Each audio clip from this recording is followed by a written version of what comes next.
Om Shanti. Essence of Murli. 14th October 2025. Sweet Baba says, Sweet children, this most elevated confluence age is the age of benevolence.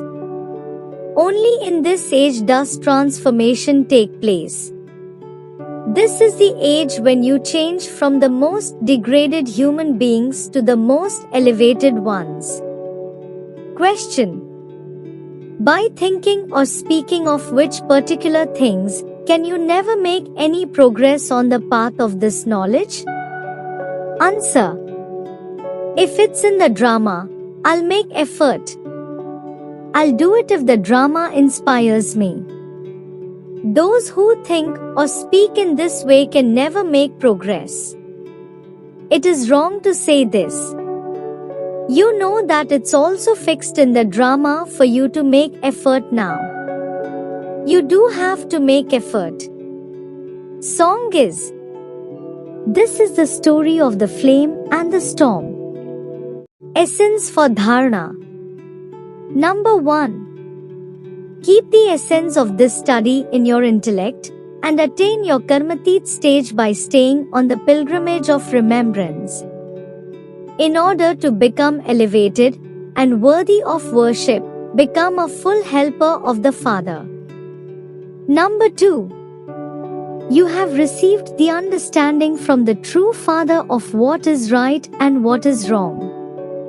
Therefore, become righteous through that.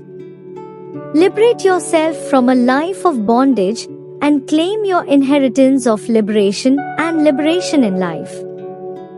Blessing for today. May you exchange love with others and make everyone cooperative and thereby become an embodiment of success. Details are: you have now passed the stage of giving and receiving this knowledge. Now, exchange love.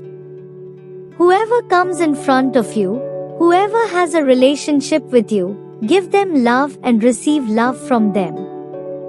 This is known as being loving to all and being lovely. To those who do not have this knowledge, you have to donate it, but to the Brahman family, be a great donor of this donation of love. Even in your thoughts, do not let there be anything other than love. When there is love for all, the response of love is cooperation, and the result of cooperation is success. Slogan is: to put a full stop to waste thoughts in a second is to make intense effort. Om Shanti. Avyakt signal. Experiment on yourself and others with your mind with the powers of yoga. Service with your mind is unlimited service. To the extent that people see you as a sample of serving with your mind and with words, they will accordingly be attracted. Simply have this determination, and service will easily continue to take place. If you do not have time to serve with words, then you at least have time to bring about transformation by serving with your attitude and your mind. You must now not waste time in anything, but just do service. Be a constant yogi and a constant server. If you do not know how to serve with your mind, you can serve with your connection and your behavior.